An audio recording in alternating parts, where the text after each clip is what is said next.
Your mind is not your friend. It's a machine stuck in overdrive, chewing on the same problems, the same fears, the same past conversations. This constant noise is not making you smarter or safer. It is stealing your life, one unlived moment at a time. This ends now. This book is a 7-day protocol, a ruthless mental declutter. You will not just manage your thoughts. You will master them. You will learn to stop thinking about your life and start living it. Pay close attention. The clarity you crave is 1 week away. Let me tell you what you think your problem is. You think you're a perfectionist. You think you're just being thorough. You tell yourself and anyone who will listen that you need more data, more information, more certainty before you can make your move. You've probably even pathologized it. You call it anxiety. You call it overthinking. You wear it like a badge of honor, as if your ability to spin in mental circles is a sign of your deep intelligence. It's not. Let me be brutally clear. Overthinking is not a personality trait. It is a cowardly avoidance of decision and action. You heard me, cowardly. You use this endless analysis as a shield. It's a fortress you've built to protect your fragile ego from the two things you fear most: the risk of being wrong and the reality of failing. You think you're playing chess, thinking 10 moves ahead, but you're not even in the game. You're in the stands, commenting on the weather, afraid to even step onto the board. Think about it. The person who researches a business idea for 3 years but never launches. What are they doing? They're not preparing. They're hiding. They're collecting business books and market reports like talismans, hoping that the sheer volume of information will magically grant them immunity from failure. It won't. All it grants them is 3 lost years, or the individual who endlessly analyzes a relationship problem but never has the difficult conversation. They dissect every text message, replay every argument in their head, and speculate on their partner's motives for weeks on end. Why? Because the idea of the conversation, the potential conflict, the possible rejection, is more terrifying than the slow, soul-crushing decay of the relationship itself. So they choose the decay. They choose the misery they know over the victory they could have. This is the lie you've been sold and the lie you've been telling yourself. That more thinking will lead to a better outcome. It won't. It leads to paralysis. Let me give you a phrase I want you to sear into your mind. Repeat it every time you feel yourself starting to spiral. Your problem isn't a lack of information. It's a surplus of hesitation. You have all the information you need. Right now, today. You will never have all of it. The market will change. Your partner will surprise you. Life will throw you a curveball. Waiting for perfect clarity is like waiting for the ocean to become calm before you learn to sail. You will be standing on that shore until you die. So what is the antidote? What is the weapon that shatters this prison of your own making? It's decision. Pure, simple, brutal decision. Decision is the knife that cuts through the knot of thought. Your mind is a tangled mess of what-ifs and but-maybes. It's a knot you can't untangle by gently picking at it with more thought. You need a knife. You need to slice through it. A firm, irrevocable decision does that. It doesn't untangle the knot. It renders the knot irrelevant. The discipline is this. You must shift your identity from being a thinker to being a decider. A thinker is passive. They wait for conditions to be perfect. They wait for a sign. They wait for permission. A decider is active. They create the conditions through their actions. They are the sign. They give themselves permission. Here is your instruction. Starting today, you will implement a 5-second rule for any significant decision. Not the silly one about dropping food on the floor. This is a combat rule for your mind. When you identify a problem or an opportunity, you will give yourself no more than 5 seconds of final contemplation before you commit to a course of action. 5, 4, 3, 2, 1. Decide. You decide to launch the damn website, even if it's ugly. You decide to have the difficult conversation, even if your voice shakes. You decide to hire the coach, even if you're not sure you can afford it. You decide to quit the job that is killing you, even before you have the next one lined up. Action is the only thing that creates information that matters. Thought creates theories. Action creates data. Real, hard, unforgiving data. You launch the website and no one visits? Great, now you have data on your marketing, not a theory. You have the conversation and it goes poorly? Fantastic. Now you know the truth of the relationship, not your fantasy of it. Decision is the knife that cuts through the knot of thought and gives you something real to work with. This isn't about being reckless. It's about being decisive. There's a world of difference. Recklessness is action without any thought. What I'm teaching you is action that terminates pointless thought. You've already done the thinking. You're just recycling it now. You're stuck in a loop. Break the loop. Your life is not a seminar to be observed. It is a battle to be fought. And on the battlefield, hesitation gets you killed. Indecision is a wound you inflict on yourself. Every minute you spend diagnosing your situation is a minute you are not spent advancing on your objectives. So I'll say it one more time, and I want you to hear it in your bones. Your problem isn't a lack of information. It's a surplus of hesitation. You have a choice. Right now, you can close this book and go back to analyzing your life, diagnosing your flaws, and building a more sophisticated prison for yourself. Or you can decide. You can decide that the era of overthinking is over. You can decide that you are no longer a person who waits. You can decide to become a force of action in your own life. Decision is the knife. Pick it up, use it. You've just taken the first step out of your own head. But a decisive mind is only half the battle. The other half is controlling what comes out of your mouth. It's time to stop talking about your plans and start executing them in silence. You're paralyzed. You have the idea. You have the goal. You can see it, a shimmering image on the horizon. It's the business you want to start, the body you want to build, the life you know you're meant to be living, but you don't move. Why? Because you're waiting. You're waiting for the stars to align. You're waiting for a bolt of lightning from the universe. You're waiting for that magical, elusive, perfect moment when you finally feel ready. Let me be brutally clear with you because you need to hear this. Readiness is a lie. It is a complete and total fabrication of your overthinking, fear-driven mind. It's the story you tell yourself to justify inaction.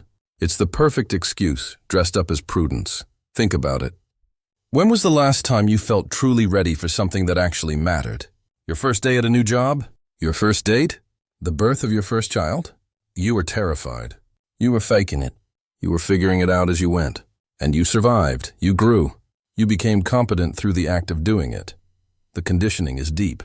We're taught to get all our ducks in a row, to have a perfect plan, to have all the answers before we even ask the first question. It's bullshit. It's a safety mechanism designed to keep you in your lane, in your box, in your mediocre, predictable life. Let's look at the evidence in your own life. You wait for Monday to start that diet, as if Sunday at 11:59 p.m. possesses some mystical property that your Tuesday does not. You wait for inspiration to strike before you write or create or build. You're waiting for a muse that only shows up for people who are already at their desks working. You wait for a sign to leave the dead-end job, the toxic relationship. You're waiting for a written invitation from the universe while your life is burning down around you. This is the paralysis of analysis. You think you're being smart. You're not. You're being scared. You're hiding.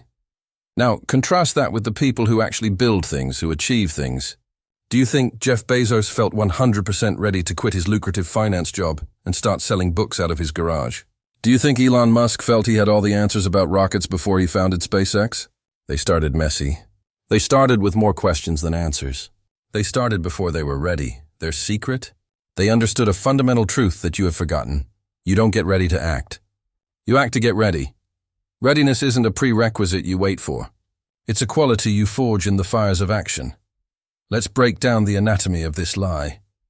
The feeling of readiness is just a chemical state, a combination of confidence, competence, and calm. You think you need to feel that before you start. Wrong. You acquire that state by starting. The first rep in the gym is clumsy and weak. The 10th is better. The 1000th is powerful. The competence and the confidence that comes with it is a result, not a prerequisite. So what's the alternative? To leap blindly into the abyss? No, that's just another form of stupidity. The alternative is to understand the difference between being reckless and being courageous. Recklessness is action with no thought. Courage is action in spite of your fear.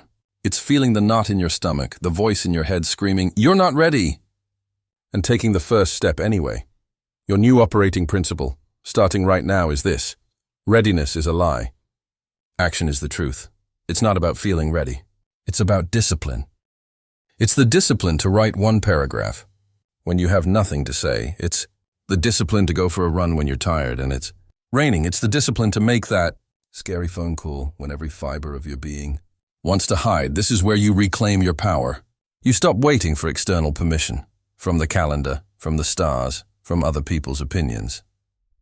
You grant yourself permission to begin, imperfectly, messily, awkwardly. You don't need their permission.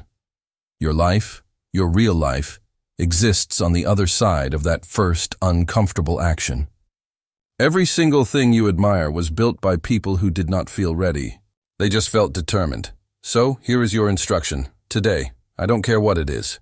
That thing you've been putting off, that idea you've been nursing, that conversation you've been avoiding, you are not going to wait for Monday. You are not going to wait for inspiration. You are not going to wait for a sign. You are going to take one action, one small, tangible, physical step.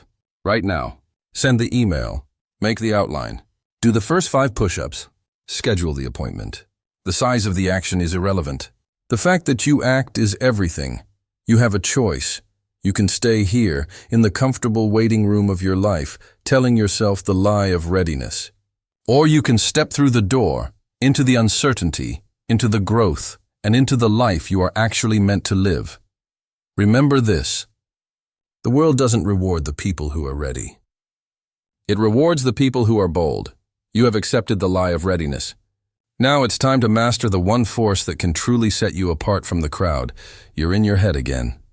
I can hear the gears grinding from here. You're running the simulations, playing out every possible scenario, every potential outcome.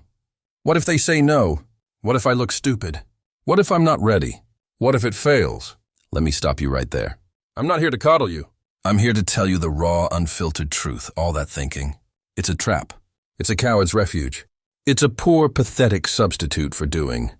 Your mind is not a laboratory for life. It's a prison of your own making. You sit there speculating, building phantom problems and imaginary obstacles that have zero basis in reality. You're fighting ghosts. And while you're busy fighting ghosts, the people who are actually building real lives, real businesses, real bodies, they are out there executing. They are trading their mental simulations for physical evidence. That's the key. Evidence. You don't have any. All you have is a story you're telling yourself. A story designed by your fear to keep you safe, comfortable, and stagnant. Let's be brutally honest. Thinking feels productive. It feels like work, but it's not. It's a form of procrastination dressed up in intellectual clothing. You're not preparing. You're paralyzing yourself. You're waiting for a guarantee that will never, ever come. Life doesn't give you guarantees. It gives you data. And the only way to get that data is to take action. 1 minute of action is worth 1 year of thought. Read that again. Let it burn into your brain. You can spend 12 months perfecting a plan in your mind and someone else will step in. Take 1 minute of clumsy, imperfect action and learn more than you did in your entire year of thinking. They'll have a real result. A data point. A piece of the puzzle. You'll have a headache and a list of excuses. Let's make this concrete. That proposal you've been polishing. That email you've rewritten 17 times. That business idea you're researching. You're not perfecting it. You're protecting your ego. You're afraid of the real-world verdict, so you hide in the safe, comfortable world of speculation. You tell yourself, if I just think about it a little more, I can get it perfect. No, you can't. Perfect is the enemy of done. Perfect is a myth sold to you to keep you from ever starting. The goal isn't to be perfect. The goal is to be in the arena, getting mud on your face, learning what actually works. So what's the alternative? The alternative is execution. Pure, unadulterated action. Instead of imagining how a client might react, you send the damn email and find out. That's it. You hit send. The outcome, whether it's a yes, a no, or even silence, is not a judgment on your soul. It's feedback. It's information. It's a piece of data you can use to adjust your next move. Speculation gives you fear. Execution gives you a roadmap. Instead of lying in bed worrying if your workout will be good enough, you get your ass to the gym and let your performance be the answer. You don't need to speculate on your strength or your endurance. You lift the weight. You run the mile. The bar doesn't lie. The clock doesn't care about your feelings. It gives you a cold, hard fact. That is physical evidence. That is truth. This is the fundamental shift you must make. You must stop seeing the world through the lens of what if and start engaging with it through the lens of what is. And the only way to know what is to create the event. To force the outcome, to make something happen, you have a choice. You can live in the sterile, simulated world of your thoughts, or you can live in the messy, real, and unforgiving world of action. One is a cage.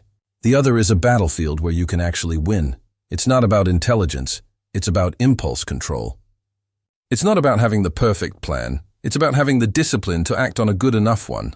You don't need their permission. You don't need a sign from the universe. You need to take the first step before you feel ready. Because you will never feel ready, ever. Trade your mental simulations for physical evidence. This is the mantra. This is the command.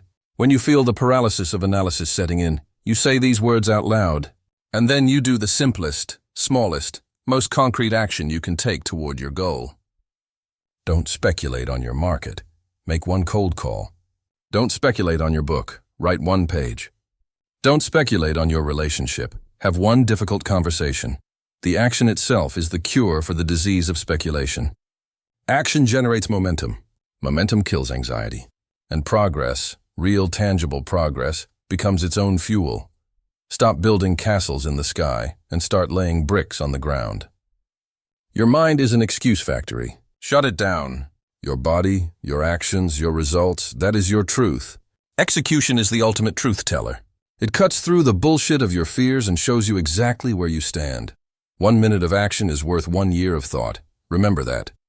Your future is not built on the foundation of your brilliant ideas. It's built on the foundation of the actions you had the courage to take, despite the fear, despite the uncertainty. Execution is the discipline of the real. Speculation is the pastime of the weak. Which one are you? You've chosen action. You've chosen to build with real bricks, not phantom blueprints. But a fortress built in noise can still crumble. To build something that lasts, you need to master the environment in which you build. You need to master the space between your thoughts. You need to embrace the power of quiet. Listen to that sound. That's the sound you think you hear every morning when you consider doing something hard. When you think about asking for the raise. When you think about starting the business. When you think about walking up to that person and just saying hello. You hear the lock turning. You see the bars, but I'm here to tell you that sound is a lie. The cage you're in, it has no lock. Not on the outside. The door is open. You are the one who chooses not to walk out. Let's get one thing straight, right now. Your comfort zone is not a cozy little apartment. It's not a safe haven. It is a cage. It's a prison you built for yourself. Brick by brick, with every excuse, every delayed action. Every time you chose later over now. And the primary guard standing at the door of this prison isn't a person. It's not your boss, it's not your bank account, it's not your past. It's your own overthinking mind. Overthinking is the guard of your comfort zone. It's the voice that spins elaborate horror stories about what might happen if you step 1 foot outside the familiar. It convinces you, with terrifying efficiency, that the known misery of inaction is better than the unknown potential of action. Think about that. Your mind would rather you be certainly unhappy than potentially great. That's not protection. That's a hostage situation. Let's make this real. You're in a job that drains your soul. You watch the clock. You hate Sundays. You feel a knot in your stomach every time you walk through those office doors. You know you need to leave. You know you have more to offer. But then the guard, the overthinking, starts his shift. What if the next job is worse? What if I can't pay my bills? What if I fail and everyone laughs at me? So you stay. You choose the certainty of that unhappiness over the uncertainty of a better future. You rationalize it. You tell yourself, it's not that bad, or I'll start looking next month. But let me be brutally honest with you. That's cowardice masquerading as patience. You are trading your entire future for a few weeks of temporary, miserable comfort. The same pattern plays out in your social life. You stay home on a Friday night, not because you want to, but because the what-ifs of a social situation feel more dangerous than the guaranteed loneliness of your couch. What if I'm awkward? What if I have nothing to say? What if they don't like me? So you don't go. You choose the sterile safety of isolation over the messy, unpredictable, and potentially incredible connections that await you. The cage door is open. You are the one who chooses not to walk out. And here is the most devastating truth about this cage, the one you probably haven't considered. Your comfort zone is shrinking every day you stay in it. Think about a muscle. If you don't use it, it atrophies. It gets weaker, smaller. Your comfort zone is the same. Every time you avoid a difficult conversation, your zone gets smaller. Every time you back out of a challenge, your zone gets smaller. Every time you let the overthinking guard win, the walls of your cage inch closer. What was once a little uncomfortable becomes terrifying. What was once a manageable risk becomes an impossible leap. You are literally making your world smaller day by day, choice by choice. This isn't a metaphor. This is the neurological reality of your brain reinforcing the pathways of fear and inaction.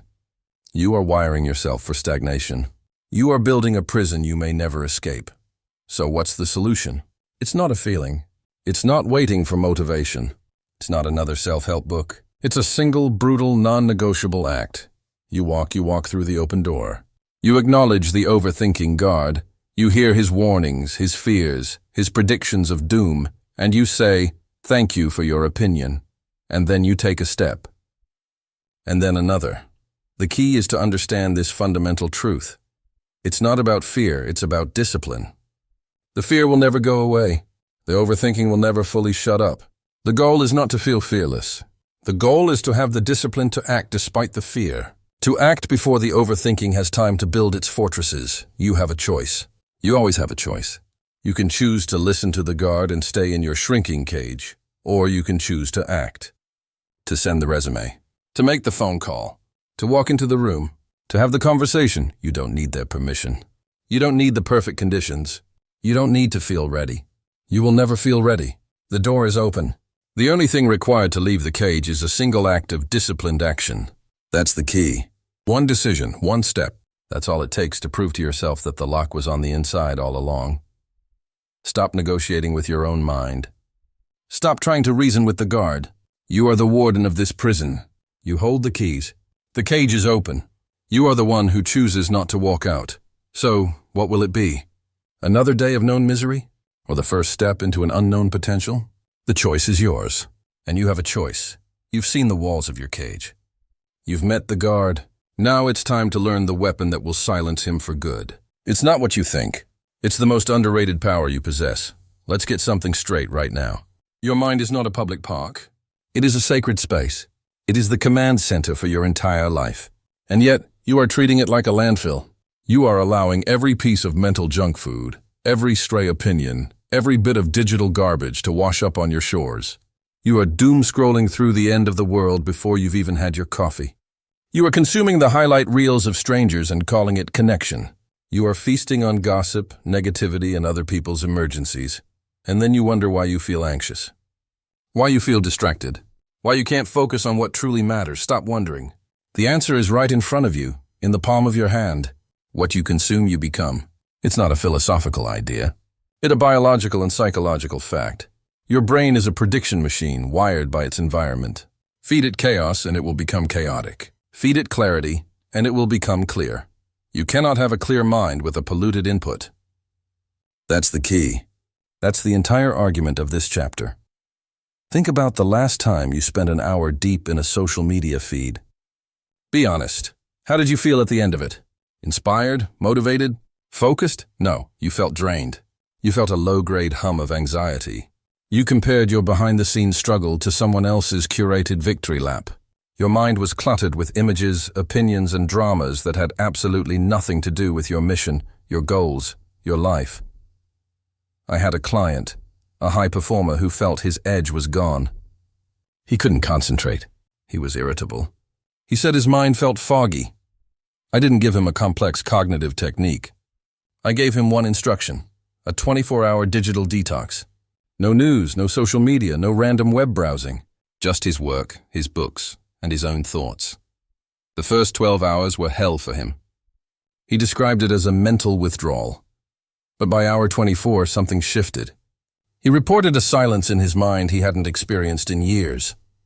The fog lifted. He solved a problem at work that had been nagging him for weeks in a matter of minutes. His clarity didn't come from adding something. It came from subtracting the poison. What you consume, you become. He had stopped consuming the chaos, and he started to become calm. He proved that you cannot have a clear mind with a polluted input. This isn't about being a Luddite. This is about being a strategist. You are in a war for your attention, and your attention is the soil from which your life grows. If you let anyone and everyone plant their seeds in it, you'll end up with a garden of weeds. You must become the ruthless curator of your mental space. You have a choice. You choose what enters your eyes and your ears. You choose the first 5 minutes of your day. Do you choose the panic of the news or the silence of your own mind? Do you choose the envy of social media or the focus of your goal list? This is the foundation of your discipline. You have a choice. So here is your new rule, effective immediately. You are on an attention diet. This is not a passive endeavor. This is an active, aggressive filtering of your reality. You are going to audit your inputs like a CFO auditing company expenses. You are going to ask one simple, brutal question of every piece of content, every conversation, every app on your phone. Does this serve me? Does this make me stronger, smarter, and more focused? Or does it make me weak, distracted, and doubtful? The crap must go. All of it. The gossip? It's mental junk food. Cut it out! The endless news cycle designed to outrage you? It's psychological poison. Limit it to 5 minutes or cut it entirely. The social media accounts that make you feel less than. Unfollow, mute, delete. You don't need their permission. You don't owe them your attention. Your attention is your life. Start treating it that way. Your mental diet should consist of 3 things, and 3 things only. Information that educates you, conversations that elevate you, and content that inspires you to action. That's it. Everything else is clutter. Everything else is noise. You cannot have a clear mind with a polluted input. I want you to do a 24-hour mental cleanse, just like my client. Starting from the moment you wake up tomorrow. No reactive browsing. No scrolling in line. No background news. For that 24 hours, you will feel the itch. You will feel the pull. That is the feeling of your addiction to distraction breaking. Sit with it. Let it be uncomfortable. That discomfort is the price of your mental clarity. That is the discipline. When you feel the urge to reach for your phone, I want you to ask yourself, what am I avoiding? Boredom, a difficult thought, a necessary action? Your phone is the escape hatch from your own reality. Seal it shut. You have a choice. Choose to be present with the discomfort. That is where growth happens. This is not a one-time thing. This is a new way of life. The attention diet is a daily practice. It's about building mental calluses. It's about realizing that your focus is the most valuable currency you have, and you will no longer give it away for free. What you consume, you become. So what do you want to become? Weak and distracted? Or strong and focused? The quality of your mind determines the quality of your life. It's that simple. A cluttered input will create a cluttered, ineffective life. A curated input creates a clear, powerful, and purposeful life. You cannot have a clear mind with a polluted input. The equation does not lie. You've started the work of cleaning your mental space. You've begun to understand that your focus is your life.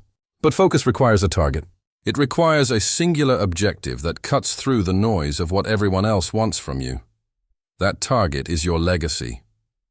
Let's define it. You're stuck. A problem is looping in your mind. A decision you can't make. A conversation you're replaying for the 10th time. A vague, formless anxiety that has you paralyzed, staring at a screen, staring at a wall, staring into the void. And what are you doing? You're thinking. You're trying to think your way out of it.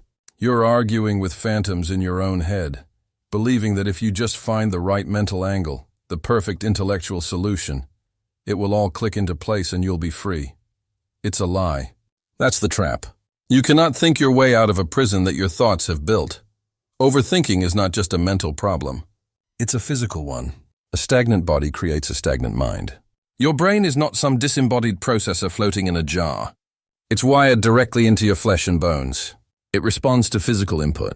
When you sit there motionless, stewing in your own neurochemicals, you are feeding the loop. You are telling your nervous system that you are under threat, and it should stay locked in a state of paranoid analysis. You want to break the cycle. You have a choice. You can stay there, frozen, or you can do the one thing your anxiety doesn't want you to do. You must use your body to reboot your brain. Let me be clear. This isn't a suggestion for self-care. This isn't about getting a runner's high or becoming a gym rat. This is a tactical, non-negotiable intervention. Motion is the antidote to mental stagnation. It's a hard reset. When you are trapped in a vortex of thought, Your body is the lever you pull to eject yourself from the cockpit. Think about the last time a real solution, a moment of pure clarity, suddenly hit you. Was it when you were hunched over your laptop, frantically searching for answers? No, it was when you gave up and went for a brisk walk. It was when you were in the shower, the hot water hitting your back. It was after a session of intense weightlifting, when your muscles were burning and your mind was finally blessedly quiet. That's the key. The insight didn't arrive because you were thinking. It arrived when you stopped thinking and let your body take over. You used your body to reboot your brain. The mechanism is simple, brutal, and effective.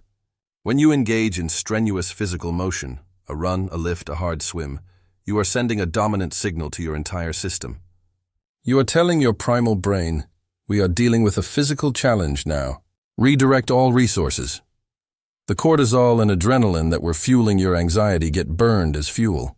The mental energy that was spinning its wheels gets channeled into coordinating muscle movement, into regulating your breath, into simply enduring the physical demand. The chaos in your mind has to stand in line behind the more immediate need to put one foot in front of the other, to push the weight, to gasp for the next breath. Motion is the antidote to mental stagnation. It forces presence. You cannot obsess over an email you sent yesterday when you're focused on not letting the barbell crush you today. The problem that felt monolithic an hour ago is reduced to its proper size. It becomes manageable, solvable. This is the discipline. When you feel the fog descending, you don't negotiate with it. You don't try to reason with the fog. You move. You stand up from your desk. You lace up your shoes. You walk out the door. You don't need their permission. You don't need the perfect conditions. You just need to initiate the motion. The type of motion matters. A leisurely stroll is better than nothing, but to truly reboot the system, you need intensity. You need to demand something from your physical self. You need to sweat. You need to feel your heart pounding in your chest. You need to push to the point where the only thing you can think about is the next breath. That's the sweet spot. That's where the mental reset happens. Your assignment, starting right now, is this. The next time you find yourself in a mental loop, anxious, indecisive, angry, you have a choice. You can remain a prisoner of your own stagnant thoughts, or you can enact the protocol. You stand up. You change your physical state immediately. Do 10 push-ups. Sprint to the end of the street and back. Drop and hold a plank until your muscles shake. Use your body to reboot your brain. This isn't optional. It's a fundamental rule of operation for a high-performance mind. You are a physical entity. Your psychology is not separate from your physiology. They are two sides of the same coin. To master one, you must master the other. Stagnation in the body is permission for chaos in the mind. Discipline in the body is the foundation for clarity in the mind. That's the key. Motion is the antidote to mental stagnation. It's the switch you flip when the lights in your mind are flickering. It's the command you issue when your internal software is frozen. Reboot the system. Move. So you've learned to break the paralysis of thought with decisive action. You've moved your body to clear your mind. But what about the words that are already out there? The ones you can't take back? The ones you waste on the wrong people? It's time to master the most underestimated source of personal power. Listen up. Your brain is not a democracy. It's a dictatorship. And right now, if you're stuck in that cycle of thinking and rethinking, of planning and never doing, it's a failed state. It's a chaotic committee where every minor task, every distraction, every what-if has an equal vote. And the result? Gridlock, paralysis, the silent scream of 1,000 competing priorities. This ends now. Overthinking is not an intellectual problem. It's a priority problem. It's what happens when you haven't given your mind a single unbreakable command. When everything seems important, nothing gets done. Your mental energy gets diluted, spread paper thin over 100 different worries until it has no power left for the one thing that actually matters. You need to install a dictator, a benevolent one. You. And that dictator's first and only order is this. Define your one thing. This isn't about having a to-do list. This is about having a to-ignore list. Your one thing is the lens through which you view your day. It's the filter that separates the essential from the noise. It's the question you ask before you commit a single ounce of your focus. Does this directly serve my one thing? If the answer is no, you ignore it. You delete it. You delegate it. You say no. Clarity comes from exclusion. Let me make this brutally clear.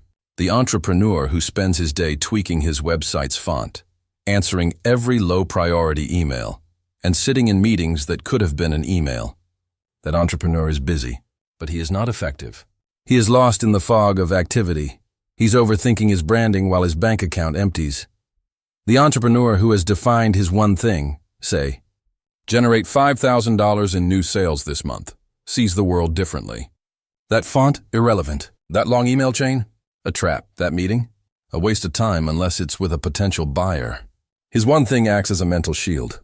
It gives him permission to be ruthless, to be impolite to distractions, to protect his focus like it's the last currency he has, because it is. The writer who wants to write a book, but checks social media, cleans the kitchen, and answers texts all morning has not defined her one thing. The writer whose one thing is write 1,000 words of chapter 3 before 10 a.m. guards that morning block with her life. The phone is in another room. The internet is off. The world can wait. She is not being antisocial. She is being professional. She has made a choice. You have a choice. Your one thing doesn't have to be your life's purpose. It just has to be the most important lever you can pull today. This week, this quarter, it is the main effort. Everything else is secondary. So, how do you find it? You ask a ruthless question.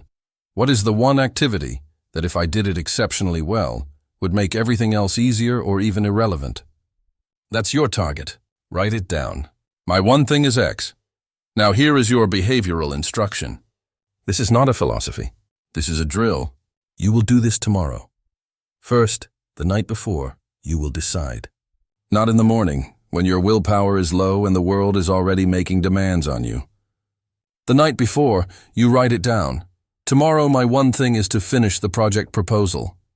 Have the difficult sales call. Build the prototype. Be specific. Be productive is not a thing. Complete the financial model for the Q3 report is a thing. Second, you will schedule it. You will block out a 2 to 3 hour window, ideally in the morning, and you will treat that appointment with yourself as if it's a meeting with the most important person in your world. Because it is. Third, and this is the non-negotiable part, you will defend it. This is where the discipline lives. When the email pings, you ignore it. It's not your one thing. When a colleague swings by your desk, you politely but firmly end the conversation.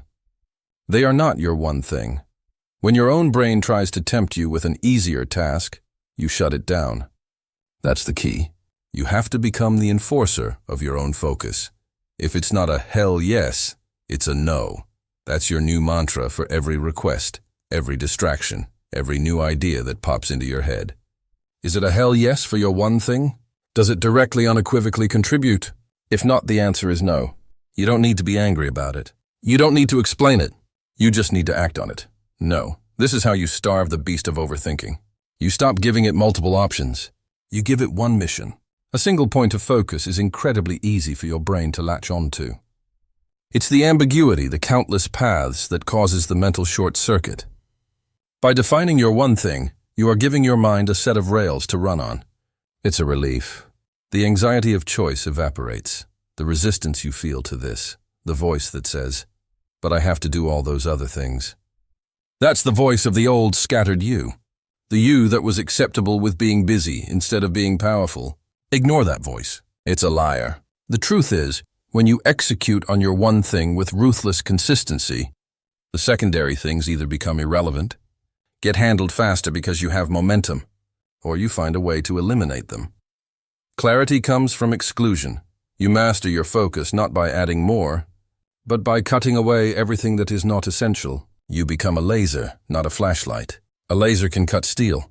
A flashlight just illuminates the mess. This is the foundation. Without this, every other technique, every hack, every piece of advice is just more clutter in your already overcrowded mind. Define your one thing. Write it down. Schedule it. Defend it with your life. Do this, and you have taken the first most critical step out of the prison of your own thoughts. You have replaced the chaos of choice with the power of a single command. You have given yourself permission to ignore the trivial many for the sake of the essential one. You've defined what matters. Now, you need the strength to protect it from the world's constant noise, and more importantly, from the noise inside your own head. You wake up. The alarm screams. Your first thought isn't a thought, it's a question. Do I get up now or hit snooze? You stumble to the closet. Another question. What do I wear? You open the fridge. What's for breakfast? You check your phone. A barrage of notifications. Each one a tiny decision. Ignore. Respond. Like. Share. By 9 a.m. you've already made 100 tiny, insignificant choices. And you wonder why by lunchtime you feel drained. Why the big important decision about your project, your career, your relationship feels impossible. You think you're lazy. You think you lack motivation. You're wrong. You are mentally depleted. You have succumbed to your greatest enemy. Decision fatigue. Understand this. Your willpower is not a bottomless well. It is a finite tank of high-octane fuel. Every single choice you make, from what sock to put on to what email to answer first, burns a little of that precious fuel. Overthinking, hesitating, and waffling on trivial matters? That's punching a hole in your tank and watching your potential spill out onto the pavement. By the time a truly critical decision arrives, one that could change your life, you're running on fumes. You take the easy way out. You procrastinate. You say, I'll deal with it tomorrow. That's the key. You have a choice. You can either spend your mental energy on the trivial, or you can invest it in the critical. But you cannot do both. The solution is not to try harder. The solution is to think less. You must systemize your life to set your mind free. Look at the icons of focused power. Steve Jobs didn't stand in his closet every morning debating between the black turtleneck and the gray turtleneck. He wore the same thing every single day. He wasn't being eccentric. He was being a strategist. He was automating the trivial to energize the critical. His creative energy, his decision-making power, was reserved for designing the next revolution in technology. He understood that every minute spent on a meaningless choice was a minute stolen from his legacy. That's the key. Automate the trivial to energize the critical. This isn't just for tech billionaires. This is for you. Right now, let's talk about your wardrobe. How many minutes do you waste staring at a rack of clothes? Stop it. Create a uniform. It doesn't have to be a literal uniform. It means simplifying your choices. 3 pairs of identical pants. 5 shirts that all work with them. 2 pairs of shoes. Done. The goal is to remove the decision, not to become a fashion icon. You are not lazy for doing this. You are strategically allocating a scarce resource. You are not lazy. You are mentally depleted, and this is how you refill the tank. Now, let's talk about food. How much mental real estate is taken up by the daily question, what's for dinner? It leads to poor, last-minute choices, both for your wallet and your health. Your mission is to systemize it. Every Sunday you take 30 minutes. You plan your meals for the week. You write a shopping list. You buy only what is on that list. You prep what you can. You are building a fortress of discipline against the siege of daily indecision. You are making one decision, the weekly plan, that eliminates 7 days of mental clutter. Automate the trivial to energize the critical. Finally, your finances. Are you still manually deciding how much to save, which bill to pay when? That's amateur hour. Set up automatic transfers. The moment your paycheck hits your account, a predetermined amount is whisked away into savings and investments. Your bills are on autopay. You are not making a choice to save. The system makes the choice for you. You have removed the temptation, the hesitation, the internal negotiation. You have outsourced discipline to a machine, freeing your mind to focus on making more money, not on managing the scraps. This is the core of the disciplined mind. It's not about having superhuman willpower. It's about being so smart with your limited willpower that you never have to rely on being superhuman. You build moats around your mental energy so the dragons of daily life can't get in. You have a choice. You can continue to let the 1,000 tiny cuts of daily decisions bleed you dry, or you can declare war on the trivial. You can build your systems. You can create your uniform, your meal plan, your automated finances. You don't need their permission. You don't need to wait for Monday. You start today. You look at every repetitive decision in your life, and you ask one question. How can I systemize this? How can I automate this choice so I never have to make it again? You are not lazy. You are mentally depleted. But starting now, that ends. You stop spending your mental currency on pennies. You save it for the $1 million decisions. You automate the trivial to energize the critical. You have conquered the chaos of your own mind. You have protected your focus. Now, let's talk about the one force that can still sabotage you, even with all your systems in place. You wake up. The alarm screams. Your first thought isn't a thought, it's a question. Do I get up now or hit snooze? You stumble to the closet. Another question. What do I wear? You open the fridge. What's for breakfast? You check your phone. A barrage of notifications, each one a tiny decision. Ignore, respond. Like, share. By 9 a.m., you've already made 100 tiny, insignificant choices. And you wonder why by lunchtime you feel drained. Why the big important decision about your project, your career, your relationship feels impossible. You think you're lazy. You think you lack motivation. You're wrong. You are mentally depleted. You have succumbed to your greatest enemy. Decision fatigue. Understand this. Your willpower is not a bottomless well. It is a finite tank of high-octane fuel. Every single choice you make, from what sock to put on to what email to answer first, burns a little of that precious fuel. Overthinking, hesitating, and waffling on trivial matters? That's punching a hole in your tank and watching your potential spill out onto the pavement. By the time a truly critical decision arrives, one that could change your life, you're running on fumes. You take the easy way out. You procrastinate. You say, I'll deal with it tomorrow. That's the key. You have a choice. You can either spend your mental energy on the trivial, or you can invest it in the critical. But you cannot do both. The solution is not to try harder. The solution is to think less. You must systemize your life to set your mind free. Look at the icons of focused power. Steve Jobs didn't stand in his closet every morning debating between the black turtleneck and the gray turtleneck. He wore the same thing every single day. He wasn't being eccentric. He was being a strategist. He was automating the trivial to energize the critical. His creative energy, his decision-making power, was reserved for designing the next revolution in technology. He understood that every minute spent on a meaningless choice was a minute stolen from his legacy. That's the key. Automate the trivial to energize the critical. This isn't just for tech billionaires. This is for you. Right now, let's talk about your wardrobe. How many minutes do you waste staring at a rack of clothes? Stop it. Create a uniform. It doesn't have to be a literal uniform. It means simplifying your choices. 3 pairs of identical pants. 5 shirts that all work with them. 2 pairs of shoes. Done. The goal is to remove the decision, not to become a fashion icon. You are not lazy for doing this. You are strategically allocating a scarce resource. You are not lazy. You are mentally depleted, and this is how you refill the tank. Now, let's talk about food. How much mental real estate is taken up by the daily question, what's for dinner? It leads to poor, last-minute choices, both for your wallet and your health. Your mission is to systemize it. Every Sunday you take 30 minutes. You plan your meals for the week. You write a shopping list. You buy only what is on that list. You prep what you can. You are building a fortress of discipline against the siege of daily indecision. You are making one decision, the weekly plan, that eliminates 7 days of mental clutter. Automate the trivial to energize the critical. Finally, your finances. Are you still manually deciding how much to save, which bill to pay when? That's amateur hour. Set up automatic transfers. The moment your paycheck hits your account, a predetermined amount is whisked away into savings and investments. Your bills are on autopay.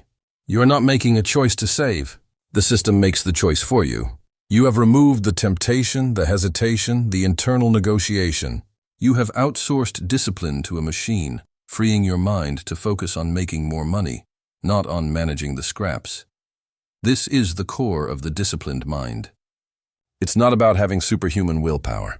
It's about being so smart with your limited willpower that you never have to rely on being superhuman. You build moats around your mental energy so the dragons of daily life can't get in. You have a choice. You can continue to let the 1,000 tiny cuts of daily decisions bleed you dry, or you can declare war on the trivial. You can build your systems. You can create your uniform, your meal plan, your automated finances. You don't need their permission. You don't need to wait for Monday. You start today. You look at every repetitive decision in your life, and you ask one question. How can I systemize this? How can I automate this choice so I never have to make it again? You are not lazy. You are mentally depleted.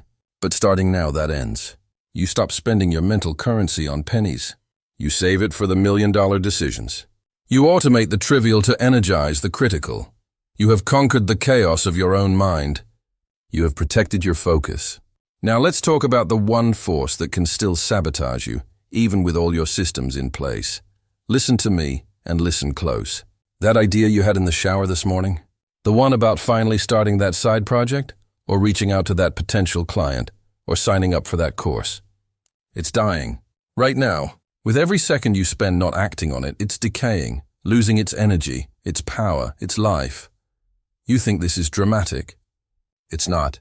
It's the absolute biological truth of your brain.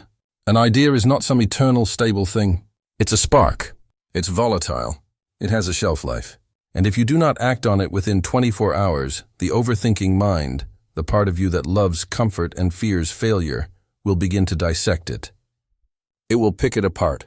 It will ask 1,000 what-ifs and find 1,000,000 logical reasons why it can't or shouldn't be done.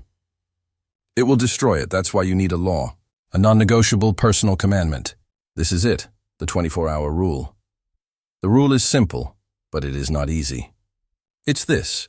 From the moment a consequential thought or decision enters your mind, you have 24 hours to take a tiny, tangible physical action towards its realization. Not a massive, life-altering leap. A single, small, almost insignificant step. But it must be taken. No excuses. No negotiations. Why? Because ideas decay. Action preserves them.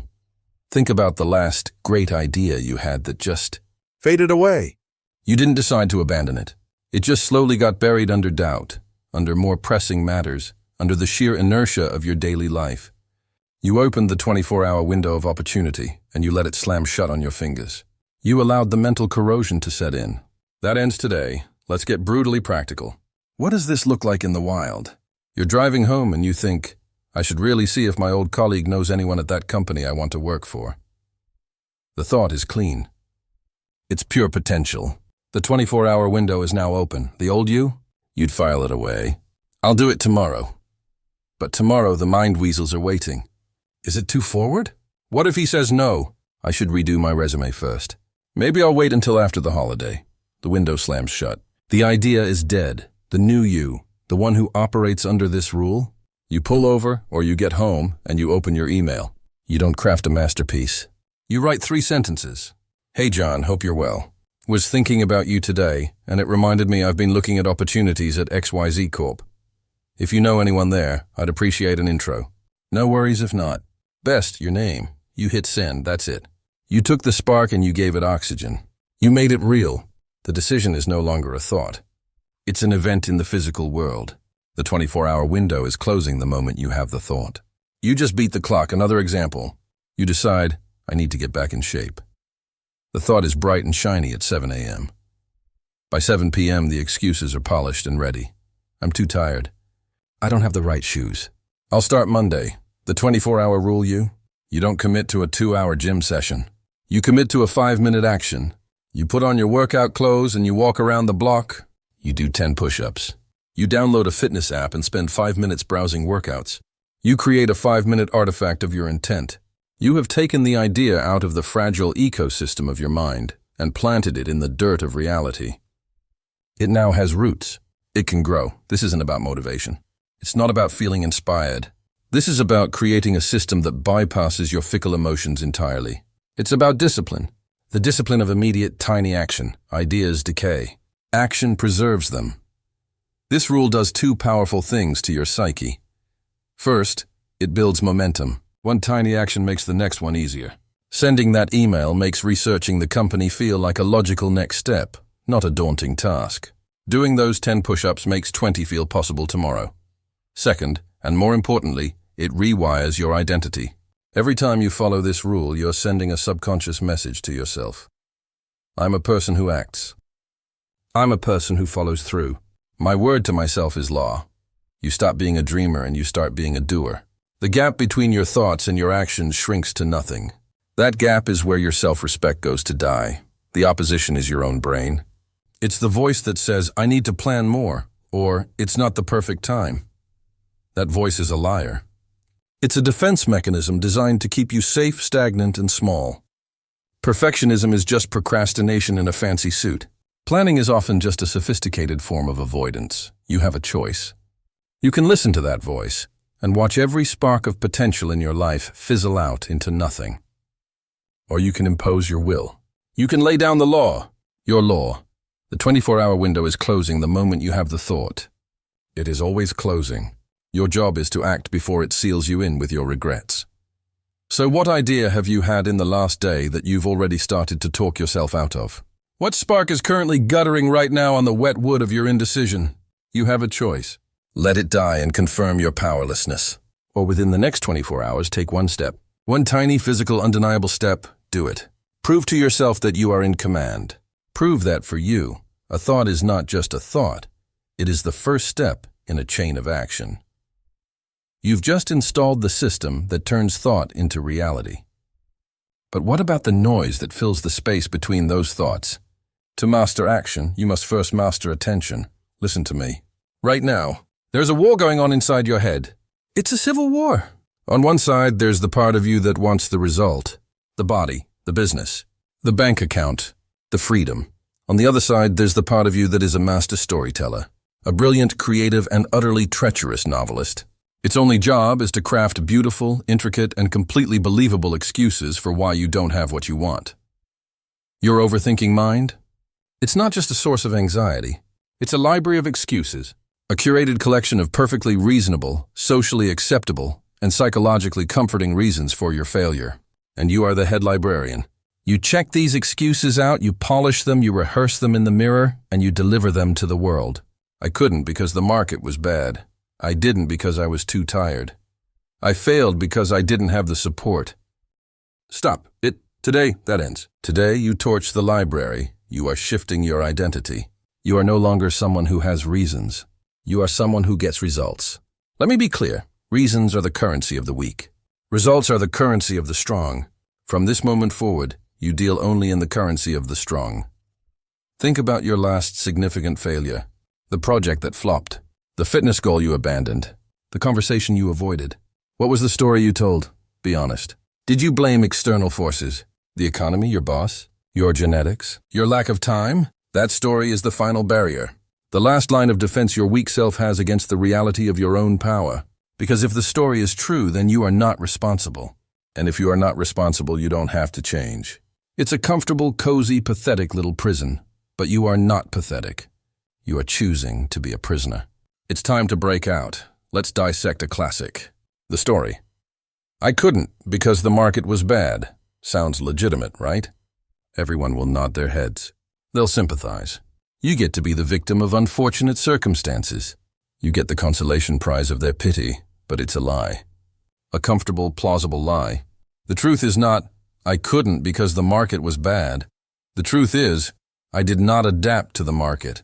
The market doesn't care about your story. The market is a force of nature. It doesn't have intentions, it just is. Your job is not to complain about the weather. Your job is to build an ark. You didn't. You stood in the rain and complained you were getting wet. Own that outcome. You failed to adapt. That's on you, another one. The story. I was too tired to work out, to make that call, to finish the proposal. A universal excuse. And it's garbage. The truth is not I was too tired. The truth is, I did not prioritize my sleep and my energy. You stayed up late scrolling. You ate garbage fuel. You let stress hijack your nervous system. You did not manage your resources. The outcome, the fatigue, the skipped session, is a direct result of your poor management. Own it. Do you see the pattern? Do you feel the shift? It's the difference between being a leaf blown by the wind and being the captain of a ship in a storm. The storm is real for both, but one is a victim. The other is a commander. You have a choice. You can be the leaf or you can be the captain. Your identity is defined by this choice. Every time you offer a reason, you are asking for permission. Permission to be weak. Permission to fail. You're presenting your case to the imaginary jury of the world, hoping they'll absolve you. You don't need their permission to fail or to succeed. The world doesn't care. It will move on. The only person you need permission from is the person you see in the mirror. And that person must become a ruthless judge of actions, not a sympathetic listener to stories. So what is the mechanism? How do you make this shift? It's a simple, brutal, two-step process. First, you must perform an excuse autopsy. When you fail to meet a standard, when you skip the gym, when you miss a deadline, when you avoid a difficult conversation, you must stop and dissect the excuse. Write it down. Say it out loud. Then you cross it out. You literally murder it. And you write the true ownership version next to it. Excuse: I didn't have enough time. Truth: I did not respect my time enough to protect it and prioritize this task. Excuse: I'm not good with numbers. Truth: I have not yet disciplined myself to learn the necessary math. Excuse: They didn't like my idea. Truth: I failed to communicate the value of my idea effectively. This isn't about self-flagellation. It's about forensic accountability. You are moving from the story of what happened to the mechanics of what happened. That's the key. The story is emotional. The mechanics are practical. You can fix mechanics. You can't fix a fairy tale. The second step is the strategy swap. You don't just identify the truth and wallow in it. You immediately trade your excuse for a new strategy. The excuse, "I was too tired," becomes the new strategy. "I will be in bed by 10:30 p.m. and my phone will charge in another room." The excuse, "The market was bad," becomes the new strategy. "I will spend 2 hours this week studying one competitor who is thriving, and I will identify 3 adaptations I can make." Your excuse is worthless. It has no value. But a new strategy? That is priceless. Trade your excuse for a new strategy. Every single time. This is how you build momentum. This is how you transform from the person who has reasons to the person who gets results. Reasons are the currency of the weak. Results are the currency of the strong. Which currency are you trading in? From now on, you are a results-based life form. You own every outcome. The good, the bad, the ugly. You own it all. Because if you own the failure, you have the power to create the success. If you own the weakness, you have the power to build the strength. Ownership isn't a burden. It's the master key to every door you want to unlock. You have taken full ownership of your life. You've stopped telling stories and started building strategies. But a strong mind knows that not every thought deserves a voice. The next discipline is to master the space between your thoughts and your words. To harness the true power of quiet. Let's be perfectly clear. The 7 days are over. The protocol is complete. You now know the truth. Overthinking is a choice. A habit, a cowardly addiction to safety. You have the tools. You have the blueprint. You know that you must stop diagnosing and start deciding. You know the lie of being ready is a trap. You understand that execution is the only feedback that matters. You've felt the walls of your comfort zone, and you know you are the one keeping yourself inside. You've cleaned your mental inputs. You've used motion to silence the noise. You've defined your one thing. You've eliminated decision fatigue. You've implemented the 24-hour rule. And now you own your outcomes, not your excuses. So here is the final challenge, the only one that matters. Starting tomorrow, you will no longer be a person who tries. You will be a person who does. When the thought arises, you will take the immediate, tiny action. When the fear whispers, you will take one step forward into it. When the excuses line up, you will dismiss them and find a way. This is not a suggestion. This is your new operating system. The world does not reward the smartest thinkers. It rewards the most decisive actors. The choice is yours. A life of analysis or a life of achievement. The clock is ticking. Choose.